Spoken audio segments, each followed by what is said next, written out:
السلام عليكم ورحمة الله وبركاته. طبعا اليوم سنرد على شهيد العتابي كما بينت في المنتدى، وقلت بإذن الله سنرد على هذا الأنوك. طبعا أنا ما بغيت أرد على الرجال. ليش؟ لأنه أصلا شهيد العتابي كان يرد على معمم آخر، فمعمم يرد على معمم. أنا سني، إيش دخلني بينهم؟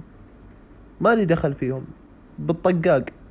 لكنه في معرض ردوده على المعمم الآخر استشهد بكتب أهل السنة. طيب أنت يا شيعي تحاور شيعي تستشهد بكتب السنة ليش؟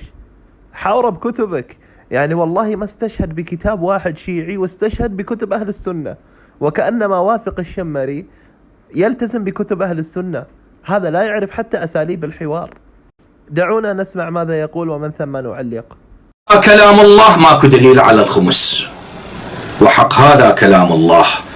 يأخذون الخمس كما البعوضة تمتص دماءنا، هم المراجع. وإذا أعطوني دليلا على الخمس والله أنزع العمامة، وبعد ما أطلع بالتلفزيون ماكو دليل، كذابين كلها.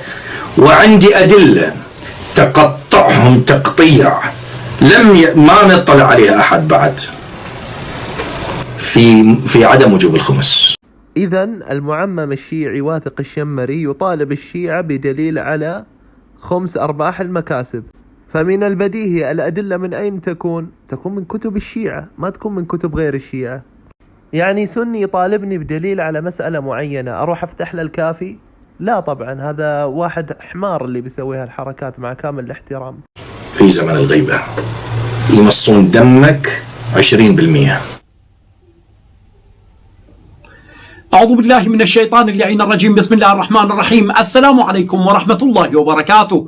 إخواني، بعث لي الكثير من الأخوة هذا المقطع وأرادوا الجواب عليه، وأنا أبدأ الجواب. أولا، وحك هذا القرآن، قسما بهذا القرآن الذي أنزل على صدر محمد صلى الله عليه وآله، أن الخمس واجب، أن الخمس واجب. هذا أولا.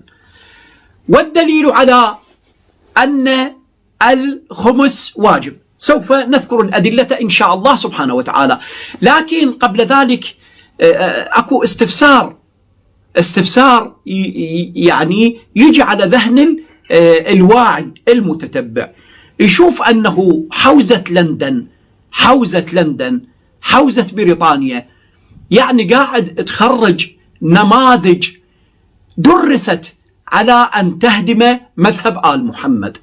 للمعلومية واثق الشمري في أمريكا، يعني ما لا خص في لندن، يعني مذهب آل محمد.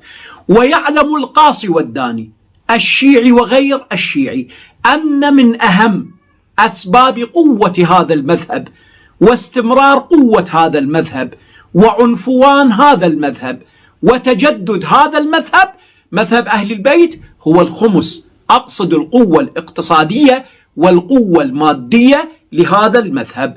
اللبيب بالإشارة يفهم، وأنا ما راح أتكلم بزيادة يا إخوان، أنتم فاهمين وأنا فاهم. اللبيب بالإشارة يفهم. نكمل. لطلبة هذا المذهب، لمصادر كتب هذا المذهب، والكثير من الأمور التي تعتمد على الخمس أو على المادة عموما. لذلك تنبه أعداء آل محمد وأعداء مذهب التشيع على أن يضربوا هذا المذهب في قوته. مراكز القوة في مذهب أهل البيت يركزوا عليه ثم يضربون العلماء وسمعة العلماء، يضربون الخمس، يضربون سيرة الأئمة، يضربون مرقد الحسين، بل الحسين نفسه. وهذا المعمم كان ممن يقف على أبواب العلماء يستجدي منهم الخمس، واسألوا عن حاله سواء في قم أو في العراق. طبيعي، هو كان أصولي وأصبح أخباري بعد ذلك. يعني طبيعي حينما يكون أصولي راح يبحث عن الخمس. يعني إذا كان أخباري ما راح يبحث عن الخمس. فهو كان على مذهب وانتقل إلى مذهب آخر، يعني فطبيعي. يعني حتى طرق الاستدلال وطرق الطرح عندك جدا ضعيفة ضعيفة يا شهيد العتابي. اسألوا وشوفوا. كان يقتات على أخماس، هذا الأخماس التي تجبى للعلماء. بل اليوم طلبة العلوم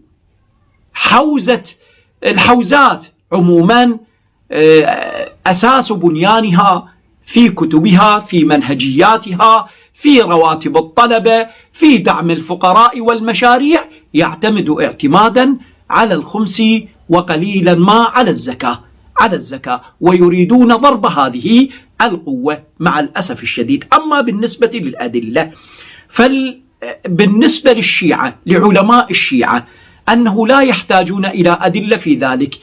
صلوا على محمد وآل محمد، لا يحتاجون إلى أدلة. لا حول ولا قوة إلا بالله. كمل يا فضيحة، أنت كمل. ويكفي عندهم التواتر، عندهم تواتر أن على وجوب الخمس، إلا من شذ منهم وقل وندر، فهم متواتر عندهم وجوب الخمس. أقصد الخمس في عموم المكاسب، لا في غنائم الحرب بالخصوص. سأتقمص الآن دور شيعي وسأرد عليك يا شهيد العتابي، يعني راح أرد عليك بالدور الشيعي وبالدور السني. وشوف يا شهيد العتابي، أمامكم معجم رجال الحديث لأبي القاسم الخوئي، المجلد الأول، الصفحة 20، يقول: وأما الإجماع الكاشف عن قول المعصوم عليه السلام فهو نادر الوجود، وأما غير الكاشف عن قوله عليه السلام فهو لا يكون حجة، لأنه غير خارج عن حدود الظن غير المعتبر. فالإجماع عندكم على قسمين: القسم الأول الإجماع القطعي وهو كاشف عن قول معصوم، القسم الثاني الإجماع الظني وهو غير كاشف عن قول المعصوم، وهو ليس بحجة لأنه غير خارج عن الظن. فهل هذا الإجماع الذي عندك إجماع كاشف عن قول معصوم أم هو ظني؟ إذا كان ظني فإذا هو قابل للخرم، لأن بطبيعة الحال المراجع ليسوا معصومين عندكم. الاستدلال الشيعي عندك يا شهيد يا عتابي سقط بالتمام. أما الأدلة عند غير الشيعة فالأساس في ذلك تعلمون هو قول الله عز وجل: بسم الله الرحمن الرحيم، طبعا في سورة الأنفال الآية 41: واعلموا أن ما غنمتم من شيء فأن لله خمسه وللرسول ولذي القربى واليتامى والمساكين وابن السبيل، فيذكر الخمس ويذكر تفاصيل أو من هم الأفراد الذين يستوجبون أو يستحقون الخمس. ومفردة الغنائم تشمل عند لسان العرب كل ما يغتنمه الإنسان، ليس في الحرب خصوصا، كما دلت كتب ألسنة أو معاجم العرب، كما ذكر ذلك معجم مقاييس اللغة لابن فارس والمفردات للراغب الأصفهاني، وأقرب الموارد للعلامة الشرنوني، والمصباح المنير للغيومي، وتاج العروس للزبيدي، ولسان العرب للفيروزابادي. وقد صرح القرطبي في تفسيره بأن هاي الآية تشمل كما تقتضيه لغة العرب مطلق الفوائد والأرباح. صراحة أنا ما توقعت أن حتى المعممين نفس طريقة عوام الرافضة يذهبون إلى المنتديات وينقلون بالحرف الواحد كما هو موجود في المنتديات. نحن سنرد على هذا الكلام لا بأس. طبعا لغة الغنيمة كل ما يكسب، طيب، ولكن في هذه الآية هل هي غنيمة حرب بالخصوص أم غنيمة عادية كغنيمة الراتب وغنيمة أي شيء تكسبه في الحياة؟ فهو ذهب بطريقة خبيثة إلى المعجم اللغوي وقال: انظروا الغنيمة معناها كذا وكذا، ويريد أن ينزل، ركزوا معي، أن ينزل التعريف للغنيمة في المعجم اللغوي على هذه الآية. شوفوا الخباثة كيف صايرة. ولكن هذه ما تمشي علي يا شهيد العتابي، أنت طحت بيدي يا شهيد. هذا كتاب الجامع لأحكام القرآن للقرطبي، هذا هو تفسير القرطبي، الجزء 10 الصفحة 9، يقول: الثالثة لم يختلف العلماء أن قوله واعلموا أن ما غنمتم من شيء ليس على عمومه، وإنه يدخله الخصوص، فما خصصوه بإجماع أن قالوا، وش قالوا؟ ركزوا: سلب المقتول لقتاله، ركزوا إذا نادى به الإمام أي الخليفة يعني أو الحاكم، وكذلك الرقاب، أعني الأسارى. الأسارى من وين يجون؟ مو من حرب. الخيرة فيها إلى الإمام بلا خلاف على ما يأتي بيانه. ومما خص به أيضا الأرض، والمعنى ما غنمتم من ذهب وفضة وسائر الأمتعة والسبي. السبي وين يكون؟ في الحرب. شفتوا كيف كذب على القرطبي يا أحبة؟ دعونا نرى القرطبي بما يفسر هذه الآية. يقول في الصفحة 5: واعلم أن الاتفاق حاصل على أن المراد بقوله تعالى غنمتم من شيء مال الكفار إذا ظفر به المسلمون على وجه الغلبة والقهر. على وجه الغلبة والقهر، حصرها بالغلبة والقهر. شفتوا يا أحبة إنهم يستحلون الكذب على علمائنا وعلى كتبنا، ونحن ننقل ولله الحمد والمنة كما هو موجود في الكتب يا أحبة. ننقل تدليساتهم كما هو موجود في الكتب. دعونا نكمل ونرى ما الطوامة التي وقع بها هذا المعمم. وأنها غير مختصة بغنائم ودار الحرب، وذكرها لغنائم دار الحرب إنما كان من جهة شنو؟ بيان أحد المصادق. من ذكر غنائم الحرب من باب ذكر أحد المصادق التي يجب فيها الخمس، وليس من باب ذكر الخمس نفسه في كل الموارد. كذاب كذاب كذاب. يلا اللي بعده. وقد خصصها فقهاء السنة بغنائم دار الحرب من جهة الإجماع عندهم، من جهة الإجماع عندهم. الله أكبر. إذا يسقط استدلالك بكلام القرطبي. شفت شلون؟ أوقعت نفسك بنفسك يعني. وللفائدة يا أحبة، الإجماع عندنا نحن أهل السنة خلاف الروافض. الروافض عندهم الإجماع الكاشف عن قول المعصوم هو الإجماع القطعي، والظني اللي هو غير كاشف عن قول المعصوم كما أسلفنا. لكن عندنا الوضع يختلف. الإجماع من أنواع الاستدلال عندنا نحن أهل السنة التي لا يستهان بها. فهمتوا شلون؟ جاء في كتاب درء تعارض العقل والنقل لابن تيمية الجزء الأول في الصفحة 272: فدين المسلمين مبني على اتباع كتاب الله أي القرآن وسنة رسوله وما اتفقت عليه الأمة أي أهل السنة، فهذه الثلاثة هي أصول معصومة. يعني الإجماع أصل معصوم عندنا. فشهيد العتابي فضح نفسه بنفسه وكشف نفسه بنفسه. نكمل بقية الكلام. هذا الدليل الأول، هذه الآية الكريمة ولسان العرب الذي يعمم لفظة الغنائم. لسان العرب يا أحمق يعمم كل الكلمات وكل الألفاظ وكل المصطلحات، ولكن ما يخصص الكلمات والألفاظ والمصطلحات هو السياق. فلا بد الاعتماد على السياق حتى نعرف ما المراد من هذه الكلمة أو من هذا المصطلح. زين.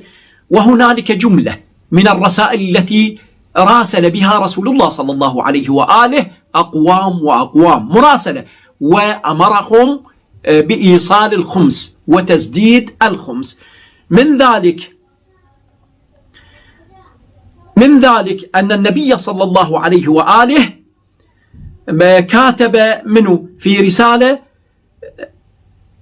شنو من الرسالة لعمرو بن حزم حين بعثه إلى اليمن. قال في كتابه، كتاب رسول الله صلى الله عليه وآله: بسم الله الرحمن الرحيم، هذا عهد من النبي رسول الله لعمرو بن حزم حين بعثه إلى اليمن، أمره بتقوى الله في أمره كله، وأن يأخذ من المغانم خمس الله، وما كتب على المؤمنين الصدقة من العقار عشر ما سقى البغل وسقت السماء. تاريخ مدينة دمشق. وكان ذلك في غير حرب كما هو واضح وكما ورد في فتوح البلدان للبلاذري. البلاذري مو البلاذري، الله لا يفضحنا. البلاذري. بعدين تعال يجيك الرد على هذا الكلام. أمامكم كتاب الخراج ليحيى بن آدم القرشي، يقول في الصفحة 161: أخبرنا إسماعيل قال حدثنا الحسن قال حدثنا يحيى قال حدثنا زياد بن عبد الله عن محمد بن إسحاق أن رسول الله صلى الله عليه وسلم كتب لعمرو بن حزم حين بعثه إلى نجران: بسم الله الرحمن الرحيم، هذا بيان من الله ورسوله يا أيها الذين آمنوا أوفوا بالعقود عهد من محمد النبي رسول الله صلى الله عليه وسلم لعمرو بن حزم حين بعثه إلى اليمن أمره بتقوى الله في أمره كله وأن يفعل ويأخذ من المغانم خمس الله وما كتب على المؤمنين في الصدقة من العقار إلى آخر الكلام يا أحبة ما في أوضح منه. أن تغتنم خمس الله أي أركان الإسلام الخمسة. إذا أنت طبقت كل هذا ستغتنم خمس الله اللي هو إيش؟ مو خمس أرباح المكاسب ولا خمس الغنائم. يا الله يا الله يا أحبة، قسما بالله غباء بشكل ما تتصور. واللي راح يفضح أكثر في هالكلام استشهاد بحديث البخاري. اسمعوا استدلاله من البخاري وراح ينفضح بهذا. وبمضمون هذا الكتاب نفسه، كتاب النبي صلى الله عليه وآله لجهينة بن زيد مع عمرو بن مرة، وأيضا لشرحبيل بن كلال ونعيم بن كلال وحارث بن كلال رؤساء قبيلة رعين ومعاثر وهمدان، وما كتبه صلى الله عليه وآله لسعد هذيم من قضاعة وإلى جذيم حين بعث إليهما كتابا واحدا يعلمهم فيه فرائض الصدقة ويأمرهم أن يدفعوا الصدقة والخمس إلى رسوله، وهم بطبيعة الحال لم يخوضوا حربا أو يشنوا هجوما على أحد. وهنالك رسائل أخرى كان النبي صلى الله عليه وآله قد بعثها لملوك حمير ولبني ثعلبة بن عامر ولغيرهم تتناول هذا المعنى، كما ورد في طبقات ابن سعد وأزد الغابة تنوير الحوالك في شرح موطأ بن مالك. يقصد موطأ مالك بن أنس، سواه ابن مالك. حلو. وتاريخ الطبري والبداية والنهاية وتاريخ ابن خلدون. الآن يا أحبة انتظروا الفضيحة اللي ما بعدها فضيحة. بل وتوجد في البخاري، وهنا لربما تكون الصدمة لمنكري الخمس من المذهبين. في البخاري رواية ترشد عدم اختصاص الخمس بغنائم الحرب فقط، بل أنها تشمل مطلق ما يغنمه الإنسان ويربحه من مكاسب مادية، وهو ما يمكن استفادته منها بشيء قليل من التأمل. رواية في البخاري تحتاج بس إلى شنو؟ إلى تأمل. تأملنا يا حبيبي، تأملنا. أنت كمل الحين الكلام. والرواية تقول، بالك يمي عيني، أن وفد عبد القيس لما أتوا النبي صلى الله عليه وآله قال: من القوم أو من الوافد؟ قال: ربيعة. قال: مرحبا بالقوم أو الوفد، غير خزايا ولا ندامة. فقالوا: يا رسول الله، إنا لا نستطيع أن نأتيك إلا في الشهر الحرام.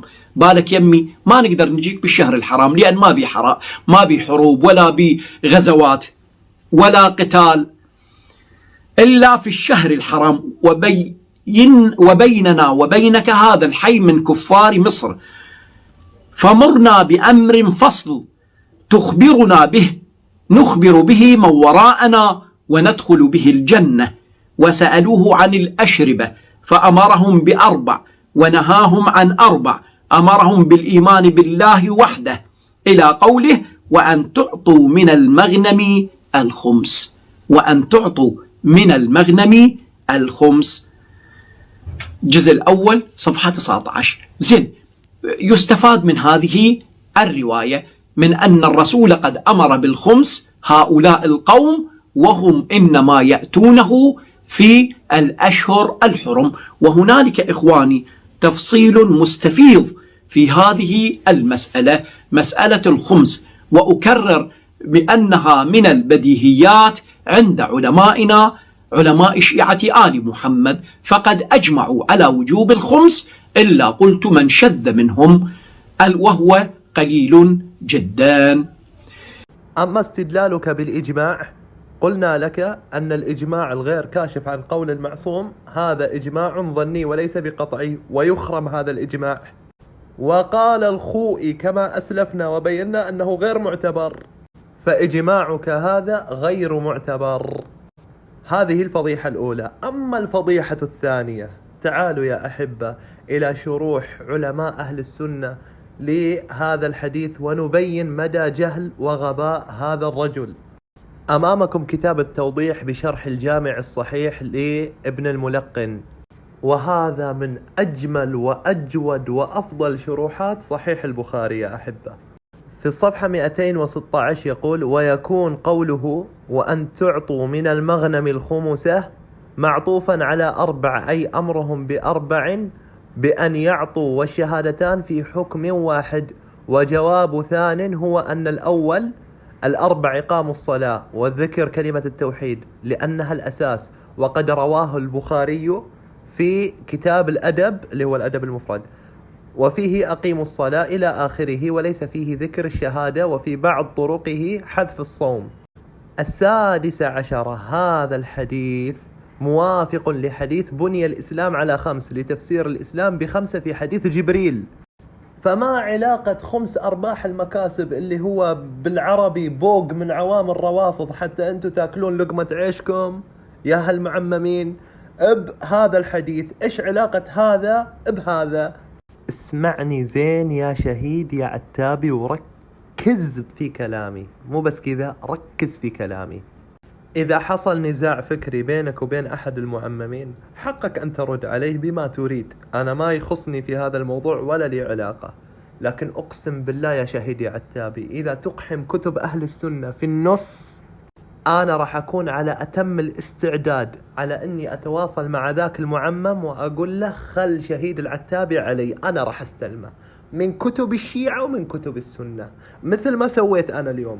فأنا وفرت على واثق الشمري مجهود ما يعلم به إلا الرحمن الرحيم، وأخزيتك بذلك. وآخر دعوانا أن الحمد لله.